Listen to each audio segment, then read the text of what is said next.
Hey, everybody, it's Tommy Canale. And if you would go to our website, beforethelightspod.com. Over there, you can get all our episodes, show notes, how to reach out to us and our contact information, and even click the Patreon page to become part of our community there. Make sure you go over to Instagram and follow us there at Before the Lights Podcast. And if you have a couple minutes, I'd appreciate if you go to Apple Podcast to give us 5 stars. Nice comments are always appreciated. Right now, let's get this show started. Welcome to Before the Lights, the show to find out how those in sports, music, and entertainment made their mark. Go get yourself a coffee or grab a drink. Tell your family, friends, neighbors, and tell strangers. It's time to have an in-depth conversation with our guest. Today, we got a treat for you. He is a multi-platinum producer, a contributor to 3 Grammy nominations, a songwriter, a mixing engineer. We're not done there. He's a coder, public speaker, software developer, and a trader. He is responsible for over 15 million albums sold worldwide and is a French musician. Please welcome to the show, Pascal Guyon. Pascal, thanks for coming on. Thank you. Thank you for having me. We're going to kind of go through everything, but I want to go all the way back to where it was. You grew up in a tiny village in France, and I understand that you had some access to fresh vegetables and had a garden. And talk to me about your childhood in France, first off. Well, I think I got very lucky to grow up in an environment where I had access to real food, to be in nature, to live a pretty peaceful life in the countryside. I think not many people had the chance to really know what real food is. And of course, it has a huge impact on you, on your mind, on your health by definition. So I had a great, a great childhood, nothing bad to say, very nice parents who were not at all in music, but still, were helping the way they could. And it's just, very peaceful. And I feel very lucky about it. Yeah. You're speaking my language when you start talking about health and nutrition and what it does for the, I'm vibing with you there really well, but your parents weren't in music. So how did you get the love for music? Right.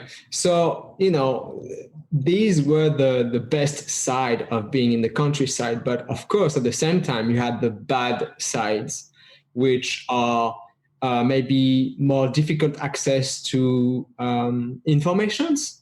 So especially because at my time, everybody didn't have internet.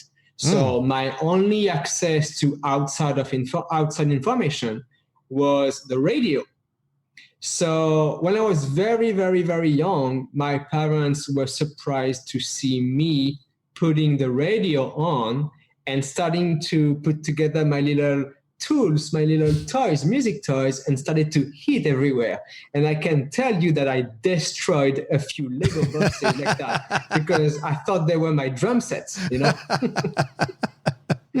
So you can already tell you're a very creative person. That kind of showed the foundation of where that creativity came at. About what age was this? How old were you then? I was super young. It was I was 3, 4 years Wow. old when I was doing that. I had no idea. I know that my parents told me that in the kitchen, I was also opening the drawers and stuff, and I was acting like I was playing piano on the. I don't know if I was actually acting like I was cooking, or if I was acting like I was playing piano. I have no idea. That is fantastic. I mean, that's great creativity, and you're finding a way to get into a career that you had no idea would develop to where it's at right now. Yeah. And I understand that you started out even drawing as a young child. Yes. And then making music even at a young age as well. Yeah. And I read that you practice piano 10 hours a day. Oh, yeah. How long did you do these 10 hours for?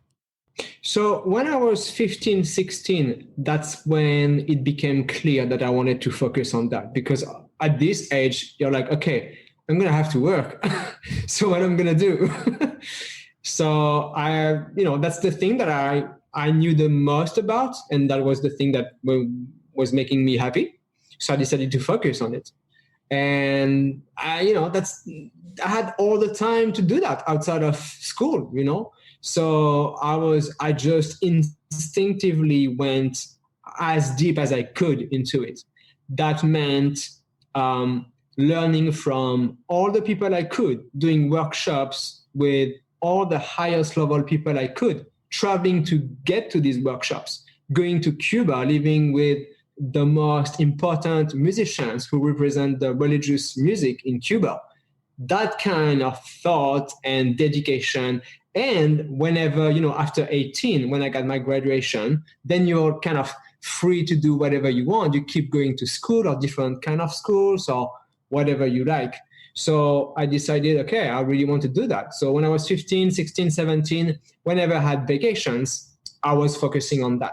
So I spent definitely at least more, maybe a few years with that kind of schedule, which is insane. It teaches you patience, being humble, respect to the craft, which, nowadays people have no idea about, what I'm talking about right now, because it became easy and anybody think they can do great stuff just like pushing a few buttons. Well, it's far from that. If you want to have magic come out of your creations, the best thing you can do is actually dedicate a lot of time to it. And that's what I say, because you spend so much time practicing, it becomes magical. When you start to cook or when you start to play music or create something, if you practice so hard that at some point it becomes second nature. And that's when the magic happens, magic moments happen, So instinctively, I did that. I focused my time on that because I wanted to know everything about it, and that's how I also got my first jobs offered very, very quickly, because people knew that I knew a lot. So I was offered to start teaching classical and jazz piano. I was 19. I didn't ask for it. Just people asked me to come teach at the state schools and go teach there, So that's how I started to work, actually. So you are self-taught, and actually people are asking you to teach them on what you've taught yourself. Did you drive your parents crazy through all this time and studying and playing piano all the time? I'm sure sometimes they were bored to hear me, making all that music, but, they were pretty fine overall. But I cannot say that I'm self-taught, because I learned from a lot of different people. And sometimes I had dedicated teachers for 1, 2, 3 years. And then, you go to the next one. It's like mentor/teachers. And I had a lot of mentors and teachers. And I often say that, there's a lot of people who were my mentors and they had no idea they were my mentors. I was just constantly looking at what they were doing, and just by studying them online or things like that, which I still do when, I'm learning coding nowadays, or practicing something, researching something, or optimizing my health. Same process, Yep. So did you get yourself involved in bands early on, or were you always just producing music? Oh no, that's the first thing I did. As soon as I was good enough to play with bands, I had, a first few bands. Then I went on to play for weddings in the French countryside, which can be very funny, Then I went on to play with a lot of jazz bands, Latin bands, because, I ended up in Cuba and playing with a lot of Latin bands. And it's crazy. Like a few years later, I ended up being shortlisted for a Latin Grammy with some of the finest Cuban musicians. So lots of crazy stories. But yeah, no, I've always played with bands a lot. And I started to compose and arrange music for Latin bands specifically because I was in love with Cuban music. Is that what turned you then from being in a band to going to the other side of it? Yeah, absolutely. Because I was playing with a lot of bands and I noticed that I prefer to create than being on stage. basically when, I'm done creating a song, I don't really want to hear about it anymore. I just want to create the next song, and I want to have other people go and play it over and over on stage if they want to. Right. So, and I want to talk to you about here, and I'm sure there were, what kind of early failures did you have, and what was the driving force to get past those? Because I'm sure everything didn't go real smooth for you at the beginning. There had to be some bump somewhere. Sure. Oh yeah. Oh yeah. I mean, constantly. The funny thing is, during all my career and still nowadays, people think I may be crazy because I want to do things that they're like, but I mean, why? Like, they know me as the music guy. And like, why are you going into coding? I'm like, why not? And I'm working with like high level tech companies now. Why not? And actually, I'm an investor in these companies too. Why not? I had 3 lives: music, finance, tech. So that's it. But people have a hard time to understand why. So the first reaction is like, oh, you'll never manage to do it. Well, I do that at a very high level. So yes. So, and whatever I want to do, I just do it. But early on, people tell you that, you won't manage to play that piece of music, or you will never be ready to play that piece of music live in front of people for that date, that kind of stuff, And I was actually bullied in school, even by teachers, which is incredible, like even by teachers. This is pretty much the worst, I guess. Yeah. So yeah, it's very, very funny. Like I had actually an art teacher. We were learning how to draw with him. And weirdly enough, one day he was looking at me and I was drawing something, and he was looking at me, and I was moving my hands in a certain way. And he was like, "You will never be a pianist." I'm like, why does he even talk about that? I don't even know if he knew that I was learning that. But then, a few years later, I'm playing the piano on like Grammy-nominated albums with some of the finest artists. I played on stage with one of the most famous salsa band. I mean, people know that I'm a very serious piano player. I got my graduations with honors in classical music. Well, you definitely got the last laugh there, for sure. And I'm sorry to hear that you were bullied. That's not, that's not. Oh yeah. I'm glad you've overcome it and become much successful, from that and come forward. And I'm going to read off some of the things here that I have, and then we're going to ask you a question. We're eventually going to get into the technology and coding thing that you're doing. But on the music side, from 95 to 98, you got a bachelor's in science in France. Mm-hmm. And then around 1999, at 17 years old, you began your pro career as a mixing engineer. Mm-hmm. And by 19, you were a classical jazz piano teacher. Mm-hmm. And then 1999 to 2000, you're doing jazz and classical music teacher in France. And then it continues to evolve. And then all of a sudden, MySpace comes into it. Oh, yeah. And then for young people out there, if you don't know what MySpace is, Google it. It's way before Facebook. This was like the dinosaur, so to speak, of social media. So if you would talk me through how you use MySpace to grow your career. So the funny thing is, I was pretty much doing what people call growth hacking nowadays, without knowing that's what I was doing. Okay. So I had produced a few tracks already that was sounding pretty good. And once again, I was a big fan early on of modern pop music and big producers in the US, things like that. And my dream was to work with people in the US.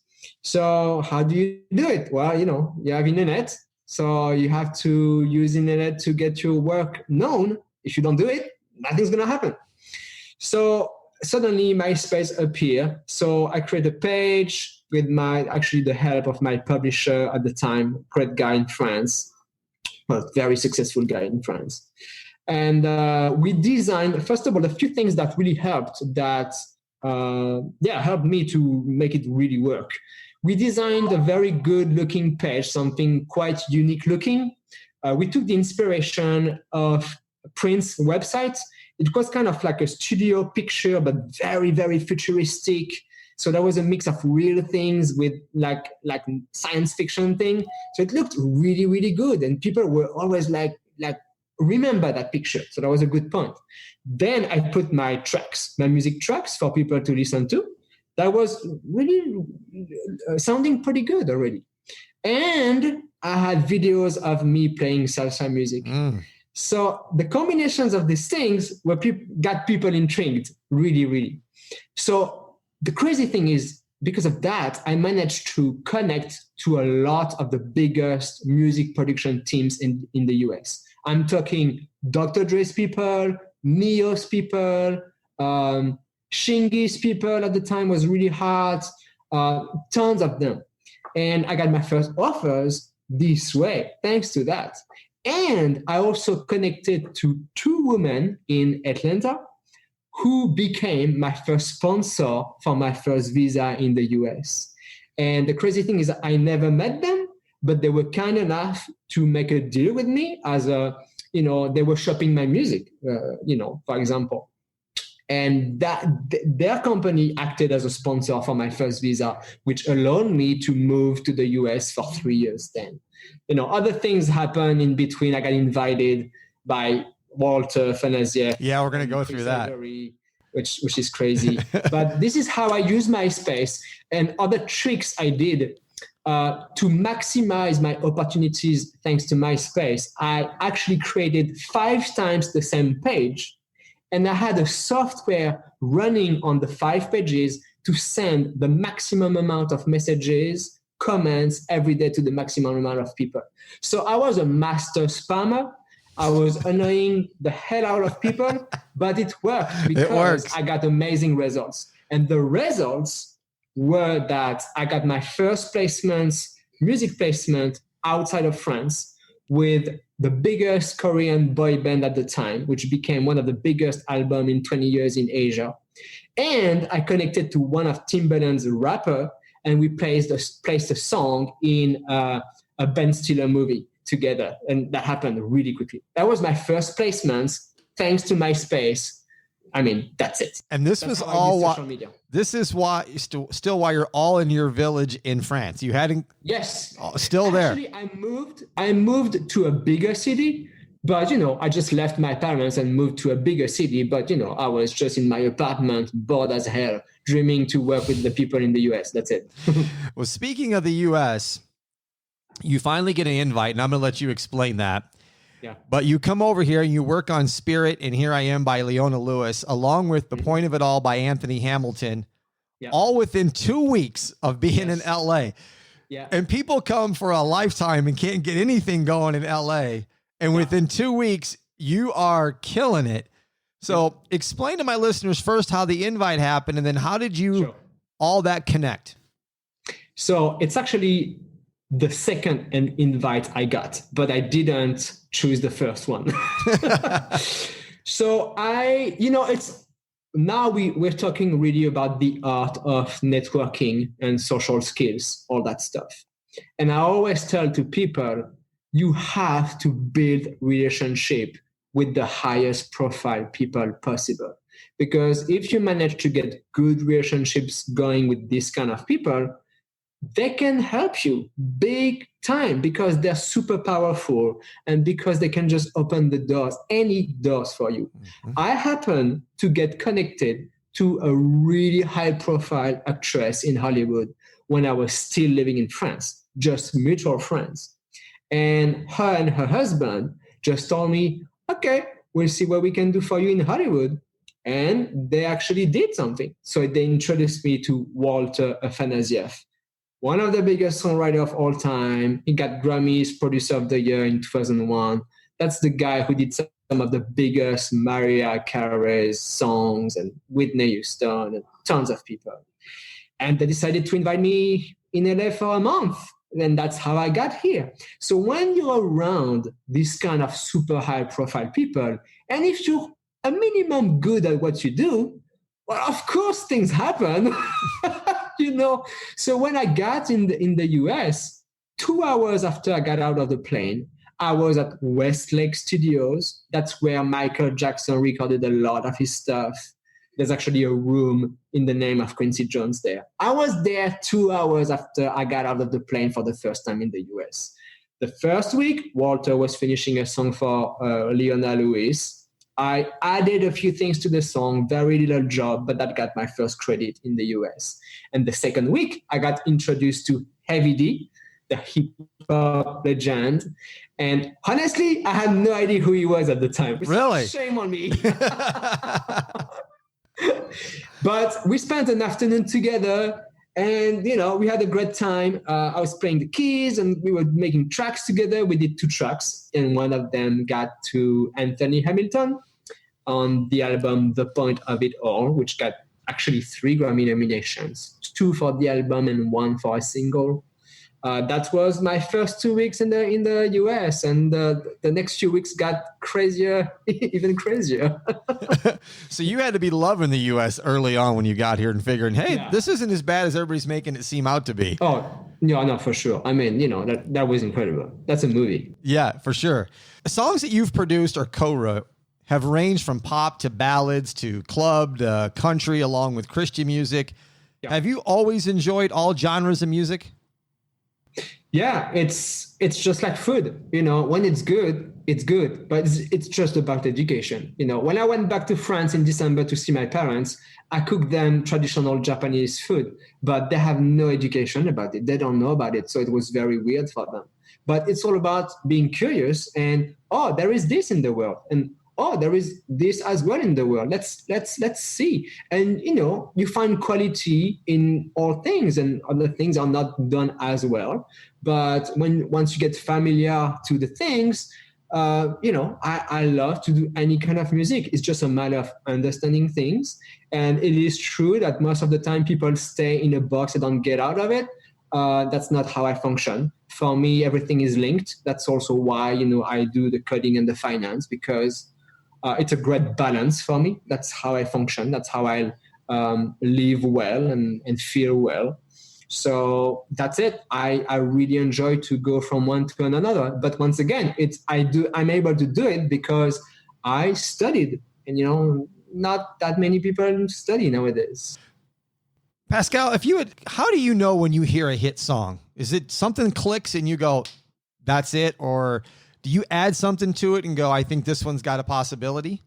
Well, I never had a big worldwide hit, but I definitely had songs in the charts in different countries and some songs that did very well. The tricky part is nowadays there is probably thousands and thousands and thousands of songs created every day by tons of people because it became so easy to do it. So it's really tricky. I'm sure there is tons of potential hits hanging everywhere, but then it's a matter of opportunities.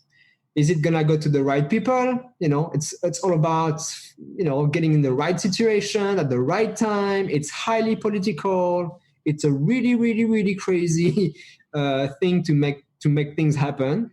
So, but yeah, I mean, it's like when you go to a 3 Michelin star restaurant, when it's insanely good, then it's just a matter of people to know it or not, to be exposed to it or not, Right. And on your website, you have a music education career courses. You have them in songwriting, leveraging technology. And for all you music people out there, he even has a free mentoring class for you. Yeah. Is this your way of giving back and trying to help bring others into the industry?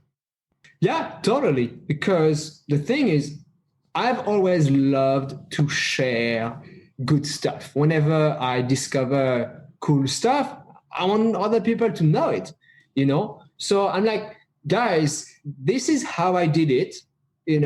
Feel free to read, when you join that program, everything is free. I'm actually not selling anything at this point at all. Anything. You're not plugged anything to be paid. So, but the thing once again is I also talk a lot about a lot of things that music people are not used to. Music people think they just need to focus on the music and that's all. Not really. If you want to have a music career, you have to be curious. You have to be constantly aware of what's going on in Well, networking, social skills, marketing funnels. I mean, any successful independent artist right now, they are very good entrepreneurs. So if you don't have a minimum of that kind of mindset, it's going to be extremely hard. So, I'm sure I share a lot of stuff that music people are like, yeah, but what does that mean? For example, I wrote a blog post called "What's Your Edge?" And I'm explaining what an edge is. And that's not a word that a lot of people use, except in finance, like traders and investors. Well, the thing is, in finance, you have to talk about it, because if you don't have an edge, well, you lose money right away. There's a result right away because you don't have an edge.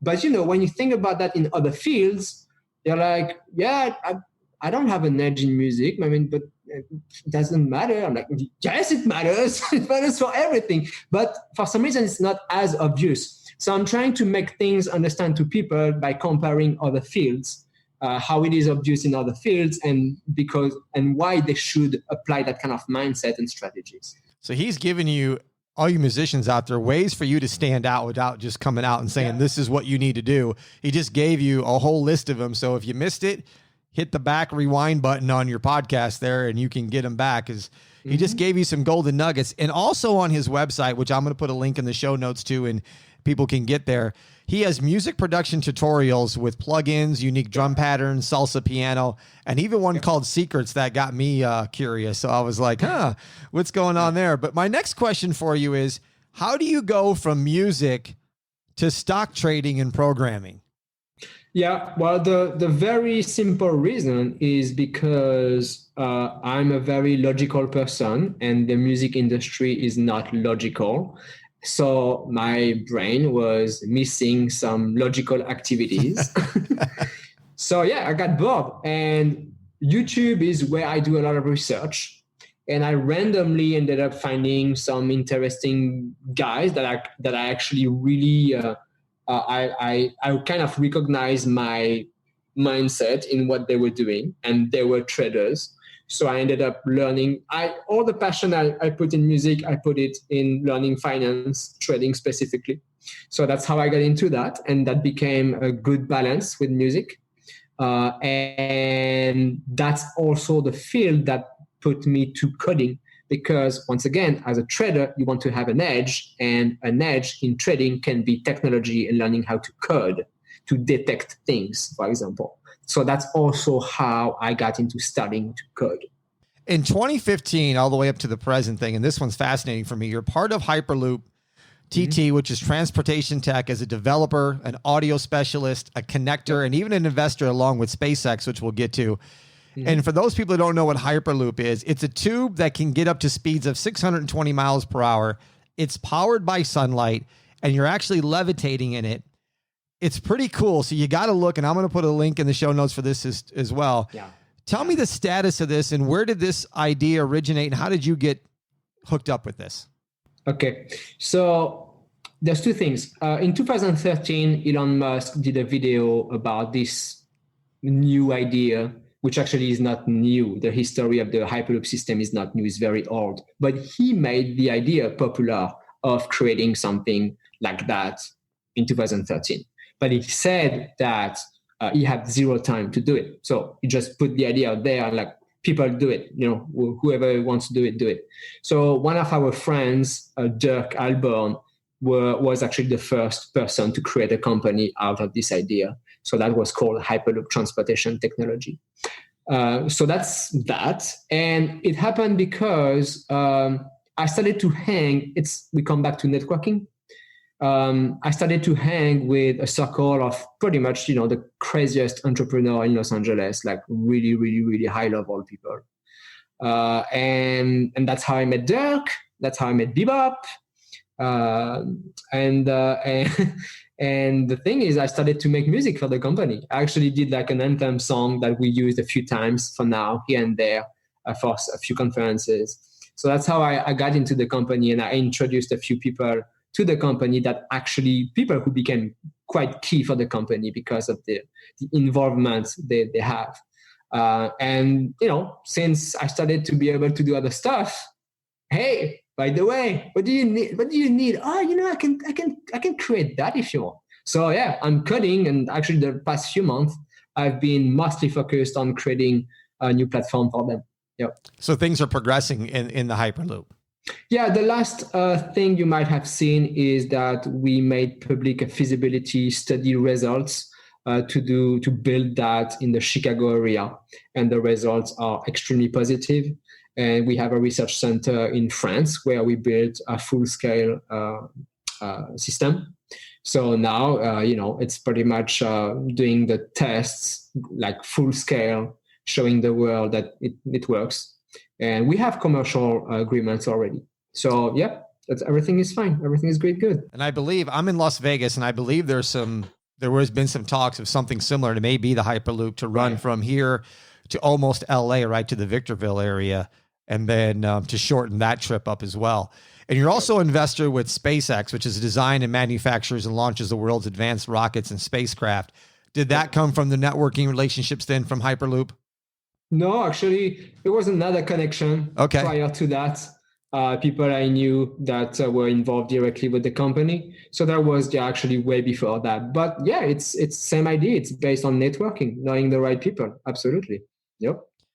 15 years, you've been a public speaker. You've spoken at some big groups and organizations, some Legal Hackers and the other one, Leap Foundation. Did you decide to get into public speaking, or did somebody come up to you and say, hey, Pascal, I think you might be pretty good at this. Maybe you should get into public speaking?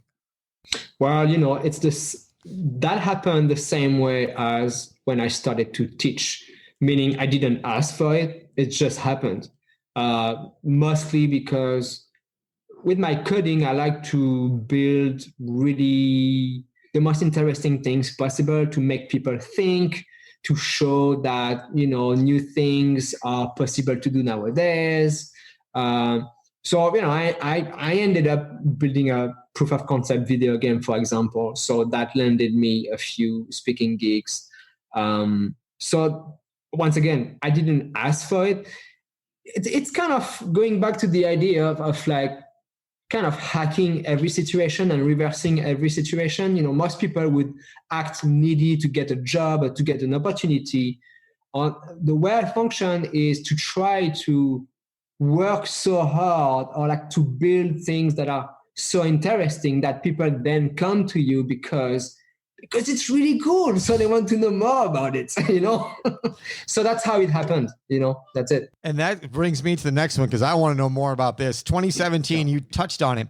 You programmed a proof of concept. It's an educational video game that allows instant cash flow to you, but no cost to the player by leveraging blockchain technology. Yep. How long did this take to create, and what were some of the hurdles of it along the way? Okay. So actually, that's when I started that was my first video game. One of my first video games.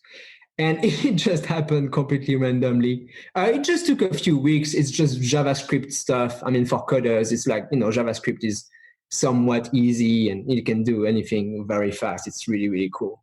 But then, when I did the game, I was like, I'm going to put some music in there, and my music, of course. Sure. And that's also at the time when I discovered one of the music blockchain companies. So there is a lot of music blockchain companies, new companies that are trying to rebuild a Spotify kind of business, but much more fair to artists. So there's a lot of experimentations done with that. So, you can use a lot of different platforms, upload your stuff, and it will trigger payments each time somebody listens to it in cryptocurrency. So there's a company called Musicoin. That's the one I used. There's something called D-Sound as well, which was related to Steemit. Steemit, which became one of the top 2,000 most visited websites, and is probably the most advanced content blog actually, where people can create content and monetize that. It can be anything. Just can be a blog post, just posting pictures, videos, or music. So that's when you touch, the new blockchain companies, which involves some new way of governance and financial systems, which is very interesting, advanced, that was built by Daniel Larimer.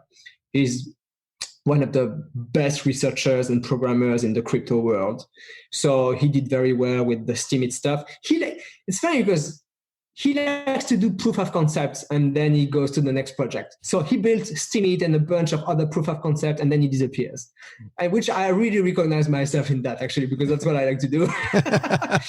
But when I saw these companies, I was like, I can actually use the Musicoin music player, add that to my video game, put it on autoplay when the browser loads my game, and suddenly that means that I have a video game online that people can play for free, but it triggers actually a stream from that platform and pays me directly.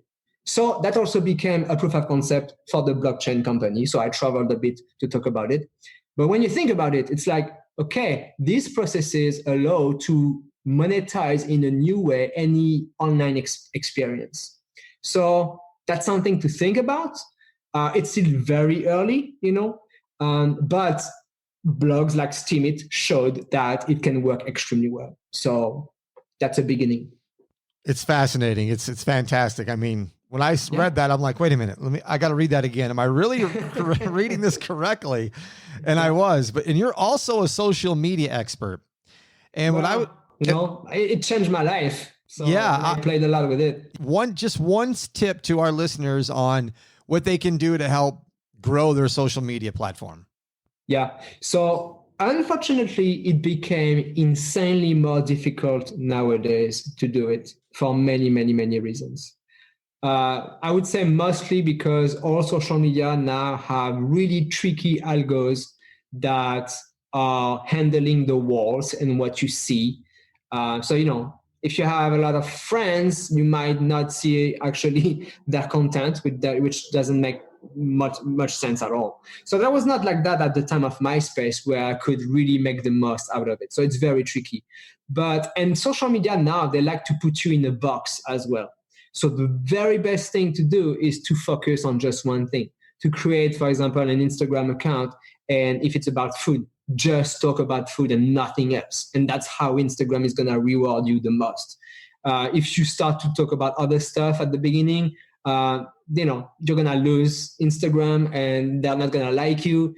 So it's terrible. I absolutely hate the way social media evolved. And that's also why blockchain companies are trying to change that, because there's a lot of things in the social media now that are really, really not good at all. So it became tricky, but if you focus on a niche, putting content out there on a regular basis, engaging with people on a regular basis, live streaming on a regular basis, these things are key. I have some friends who have like a food company, and I've been pushing them to do that. They don't do it, and it's very deserving. You have to do it. If you build a business, you have to do it. Yeah. Great advice. What's a typical day like for you these days? So good question, and you're gonna like it if you're into nutrition and wellness. All right. Because I made the adjustments I made the last few months have been mind-blowing. And actually, I was thinking about writing a new blog post about that because it could help so many people. I start my day with a shower, but I spend 2 minutes at the end on insanely cold. Yeah, it's related to what Wim Hof, the guy who is, promoting the benefits of cold, which is known scientifically, is absolutely known. So I do that, and it's insane the energy that it gives you, because you feel alive. Like it's insane. It's really insane. Then I take some matcha tea, and I found, because you're supposed to actually have a brush, and it's pretty annoying to do the matcha tea the way it's supposed to be. But I found a little toy that a Japanese chef showed us on YouTube. It's actually an emulsifier. You put milk, and it's supposed to do like things to do your coffee or things like that. Yeah. And it's perfect to do matcha tea, actually. So I bought that, and that does my matcha tea. It's great. So I do my matcha tea. Then not all the time, but most of the time, I do the breathing exercises by Wim Hof as well. The most basic stuff, 30 you inspire, you expire 30 times, and then you block. I've been able to hold my breath for 4 minutes. I'm like, what? This is crazy. My average is 3 minutes 30. So of course, the goal is not to go as far as possible, but what it does to your body when you're blocking like that is pretty mind-blowing as well. Love to do it. So then you're good to start your day. So then I start my day. Either I'm going to do a little smoothie, either I'm going to go play some tennis, hike, or maybe I'm going to go straight into coding. Or if I place a new song, I might have some new tweaks to do to send that to the people. So I go in my day. Then I cook for lunch. All my food comes from the farmer's market or some top companies like Vital Choice. They go fish in the purest areas around the world. So the fish I get is insane. It gets frozen to my door, absolutely insane. And kind of the same for the afternoon. I love to bike around nowadays. It's so quiet outside, and Los Angeles is gorgeous with the sun. So I have a great new electric bike. So I go in the hills with the great views and stuff. And then I cook at night, and I do the same thing over and over again. That sounds like a good day. Yeah. I'm gonna try the shower thing. I feel sorry. I feel sorry for my neighbors. They might, think somebody's getting murdered in the shower in the morning. I'm going to try it. A few things that help is maybe try to breathe a few times before. You need to turn the water to cold like at once, and you stay below. So you're not going to like it, but you can move a little bit. It gives you some encouragement, and you stay. And once you get used to it, it's like almost whatever. It's just getting used to it. I'm going to try it. I'm going to see how long it takes me to get used to 2 minutes of extreme cold. Yeah. A couple more questions. I'm going to let you go. One is, how does somebody connect with you? Through my website, ideally. It's kind of a filter for me, because I'm like, if people don't even do the effort to go to my website and write through my website, I'm not going to bother, Sure. Yeah. So it's a filter. Yeah. Yeah. The website's fantastic. Like I said, we'll have links to that in the show notes for everybody. And it's also be on our website where you can get a link to check out his website. Last question is advice for somebody out there listening that's listening to this and goes, okay, I'm a musician. I'm now fired up because now I see a different platform based on this interview. What kind of advice can you give to them to say, all right, this is your next step, so to speak? Okay. Well, it really depends where they are in their career. But at this point, for music people, I think one of the best things they can do is to find in their entourage somebody who is insanely good at marketing. That's that. Because there is so many people who suck at music who are big stars, and it's just marketing. That's all it is. Confidence, marketing, that's it. You heard it right from the man himself. We're talking a guy who's got over 150 million worldwide albums sold and 3 Grammy nominations. His name is Pascal Guyon. Thank you so much for being on the show today. Well, thank you. Thank you for having me. Absolutely. Everybody else, today's a great day to start your own podcast. Whether you're looking for a new marketing channel, have a message you want to share with the world, or just think it would be fun to have your own talk show, podcasting is an easy, inexpensive, and fun way to expand your reach online. So let's create something great together. Follow the link in the show notes to let Buzzsprout know we sent you, and we'll get you a $20 Amazon gift card. And these days, everybody could use an Amazon gift card if you sign up for a paid plan, and it helps support the show. Also, if you'd like to send us an email, go to our website, beforethelightspod.com, click the contact link, and that will take you to send us an email. Show notes are in the episode page. Please follow us on Instagram at Before the Lights Podcast. Thank you for listening to Before the Lights. I'm Tommy Canale, and we'll talk to you next time. Until then, everybody, keep smiling. Bye.